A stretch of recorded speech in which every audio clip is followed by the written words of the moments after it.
दोस्तों, भारत और इंग्लैंड के बीच खेला गया पहला वनडे मैच बेहद ही रोमांचक रहा। इस मैच में हमें पहले टीम इंडिया के गेंदबाजों का कमाल देखने को मिली, वहीं फिर बल्लेबाजी में भी भारत ने कमाल कर दिया।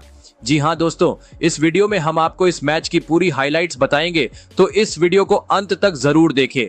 और अगर आप भी टीम इंडिया के फैन हो तो इस वीडियो को एक लाइक जरूर करें। दोस्तों, भारत और इंग्लैंड के बीच पहला वनडे मैच नागपुर में खेला गया। पहले वनडे में टॉस जीतकर इंग्लैंड ने पहले बैटिंग करने का फैसला किया। भारत की ओर से दो खिलाड़ियों का डेब्यू हुआ। यशस्वी जायसवाल और हर्षित राणा ने अपना वनडे डेब्यू किया। वही घुटने पर चोट लागने के वजह से विराट कोहली ये मैच नहीं खेले। इसके बाद इंग्लैंड की बल्लेबाजी शुरू हुई। फील सॉल्ट और बेन डकेट ने इंग्लैंड की पारी की शुरुआत की। दोनों ओपनर्स ने इंग्लैंड को ताबड़तोड़ शुरुआत दिलाई। इस मैच में डेब्यू करने वाले हर्षित राणा के एक ओवर में दोनों ने 26 रन कूट दिए। उस एक महंगे ओवर के चलते इंग्लैंड का स्कोर 6 ओवर में 50 रन के पार चला गया। इसके बाद कप्तान रोहित शर्मा ने तुरंत गेंदबाजी में बदलाव कर दिया और अक्षर पटेल को लेकर आ गए। फिर भी उन्हें राहत की सांस नहीं मिली। इंग्लैंड के बल्लेबाजों ने उनकी भी पिटाई कर दी और एक ओवर में 15 रन बटोर लिए। लेकिन फिर 9वें ओवर में आखिरकार भारत को पहली सफलता मिली। खतरनाक दिख रहे फील सॉल्ट 26 गेंद में 43 रन बनाकर रन आउट हो गए। उन्होंने खुद की गलती से अपना विकेट गंवा दिया। 2 रन के बाद वो तीसरे के लिए भाग पड़े, जबकि उनके साथी बेन डकेट दूसरे छोर से हिले तक नहीं थे, इसलिए वो रन आउट हो गए। बाउंड्री पर श्रेयस अय्यर ने शानदार फील्डिंग की। इसके बाद अगले ओवर में इंग्लैंड की टीम ने दूसरा विकेट भी गंवा दिया। फील सॉल्ट के बाद बेन डकेट भी आउट हो गए। ये सफलता भारत के 2 डेब्यूटेंट खिलाड़ी हर्षित राणा और यशस्वी जायसवाल ने मिलकर दिलाई। दरअसल हर्षित की गेंद पर डकेट ने हवाई फायर की, लेकिन जायसवाल ने शानदार कैच पकड़ लिया। डकेट 29 गेंद में 32 रन बनाए। इसके बाद उसी ओवर में हर्षित राणा ने भारत को एक और बड़ी सफलता दिला दी। उन्होंने नए बल्लेबाज हैरी ब्रुक को विकेट के पीछे कैच आउट करा दिया। वो अपना खाता भी नहीं खोल सके। इस तरह एक ही ओवर में 2 विकेट झटक कर हर्षित राणा ने भारत की मैच में शानदार वापसी कराई। 10 ओवर में ही इंग्लैंड का स्कोर 80 रनों तक पहुंच गया था, लेकिन उनके 3 बड़े विकेट गिर चुके थे। यहां से फिर इंग्लैंड के 2 अनुभवी बल्लेबाज कप्तान जोश बटलर और जो रूट ने पारी को संभाला। दोनों सूझबूझ के साथ बल्लेबाजी कर रहे थे, लेकिन फिर 19वें ओवर में इंग्लैंड ने अपना चौथा और सबसे अहम विकेट गंवा दिया। जो रूट 19 रन बनाकर आउट हो गए। रविंद्र जडेजा ने उन्हें LBW आउट किया। इसके साथ ही नागपुर वनडे में इंग्लैंड की टीम की बल्लेबाजी बिखरती हुई नजर आ रही थी। टीम ने 20 ओवर के बाद महज 114 के स्कोर पर 4 विकेट गंवा दिए। 36 रन बनाने में उन्होंने अपने 4 विकेट गंवा दिए। लगातार 4 विकेट गंवाने के बाद जॉस बटलर ने जैकब बेथेल के साथ मिलकर इंग्लैंड की टीम को संभाल लिया। इंग्लैंड ने 28 ओवर में 150 रन बना लिए थे। जॉस बटलर और जैकब बेथेल के बीच 67 गेंद में 50 रनों की साझेदारी हो गई थी। इसके बाद कप्तान जॉस बटलर ने अर्धशतक भी पूरा कर लिया। इसके लिए उन्होंने 58 गेंदों का सामना किया। बता दें, उन्होंने पहली बार भारत के खिलाफ वनडे में 50 रन के आंकड़े को छुआ, लेकिन जॉस बटलर अर्धशतक लगाकर आउट हो गए। उन्होंने 67 गेंद में 52 रन बनाए। अक्षर पटेल ने उन्हें हार्दिक पांड्या के हाथों कैच आउट कराकर अपना शिकार बनाया। वही हर्षित राणा ने अपने डेब्यू मैच में धमाल मचा रखा। बेन डकेट और हैरी ब्रूक के बाद उन्होंने लियम लिविंगस्टन को भी आउट करके इंग्लैंड को छठा झटका दे दिया। उन्होंने लिविंगस्टोन को विकेट कीपर राहुल के हाथों कैच आउट कराया। ये हर्षित का तीसरा विकेट था। वही करीब 15 महीने बाद वनडे क्रिकेट में वापसी कर रहे मोहम्मद शमी ने भी अपनी पहली सफलता हासिल कर ली। शमी ने ब्रायडन कार्स को क्लीन बोल्ड कर अपना शिकार बनाया। इसके साथ इंग्लैंड ने 7वां विकेट गंवा दिया। 206 रन के स्कोर पर इंग्लैंड ने अपने 7 विकेट गंवा दिए थे, लेकिन जैकब बेथेल एक छोर पर टीके हुए थे और लड़ाई लड़ रहे थे। उन्होंने फिर अपना अर्धशतक भी पूरा कर लिया। इस मैच में वो इंग्लैंड के लिए संकट मोचक बनकर उभरे, लेकिन वो भी अर्धशतक लगाते ही आउट हो गए। जैकब बेथेल 66 गेंद में 51 रन बनाकर पवेलियन लौटे। उन्हें जडेजा ने LBW आउट किया। अब इंग्लैंड का 250 रन के स्कोर तक पहुंचना भी मुश्किल लग रहा था। इसके बाद इंग्लैंड के तेज गेंदबाज जोफ्रा आर्चर ने बॉलिंग से पहले बैटिंग में कहर बरपा दिया। उन्होंने हार्दिक पांड्या को एक ही ओवर में 16 रन कूट दिए।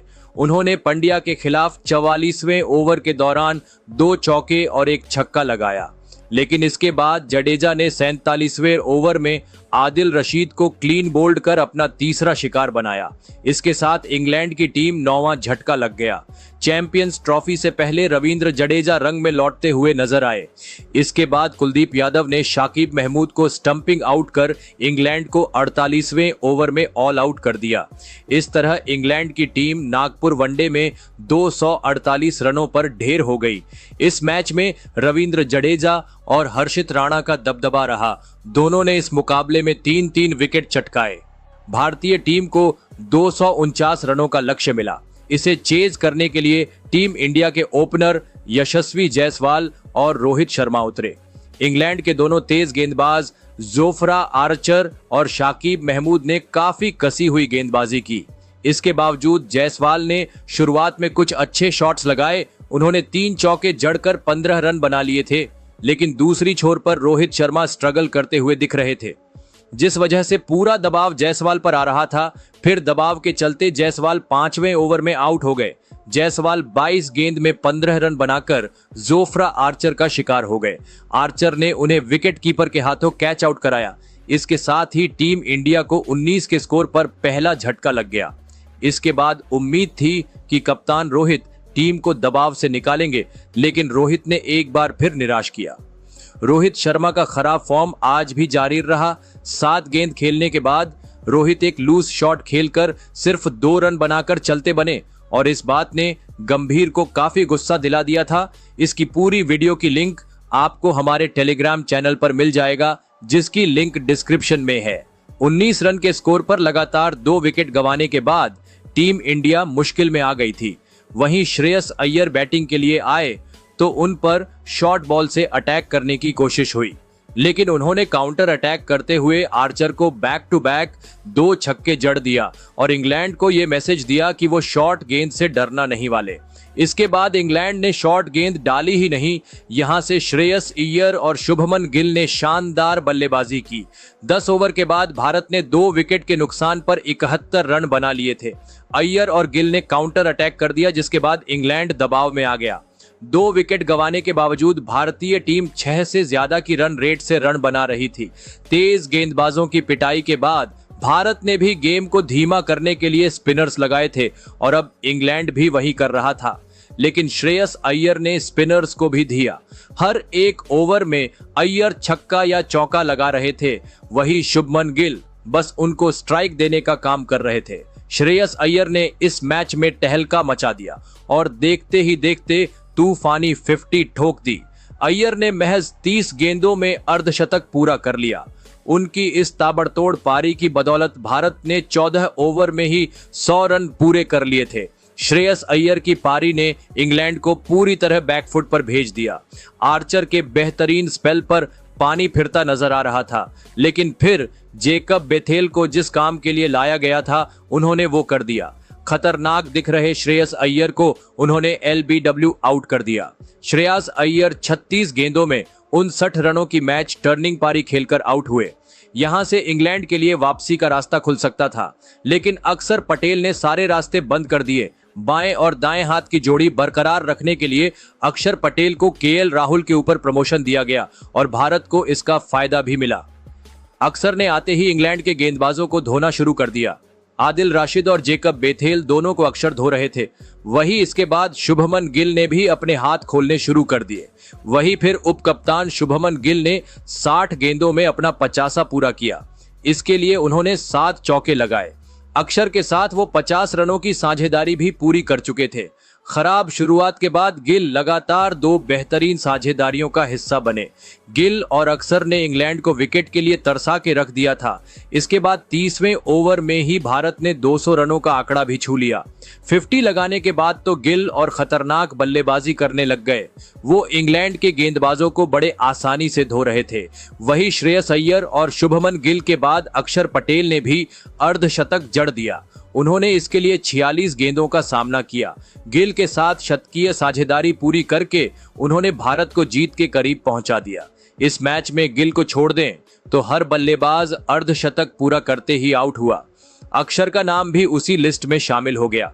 हालांकि उन्होंने अपना काम पूरा कर दिया। आदिल रशीद की बेहतरीन गेंद पर वो पूरी तरह चकमा खा गए और क्लीन बोल्ड हो गए। इसके बाद बल्लेबाजी करने आए केएल राहुल केवल 2 ही रन बना सके और पवेलियन लौटे। इसके बाद गिल तेजी से शतक की ओर बढ़ रहे थे, लेकिन 96 गेंदों में 87 रनों की पारी खेलने के बाद वो साकिब की गेंद पर कैच आउट हुए। हालांकि इसके बाद भारत को जीत के लिए सिर्फ 14 रनों की जरूरत थी, जिसे जडेजा और हार्दिक पांड्या ने आसानी से हासिल कर लिया। इस तरह भारत ने इस मैच को एक तरफा अंदाज में जीत लिया और सीरीज को 1-0 से अपने नाम कर लिया। तो दोस्तों, आपके हिसाब से इस मैच का हीरो कौन है? कमेंट जरूर करें।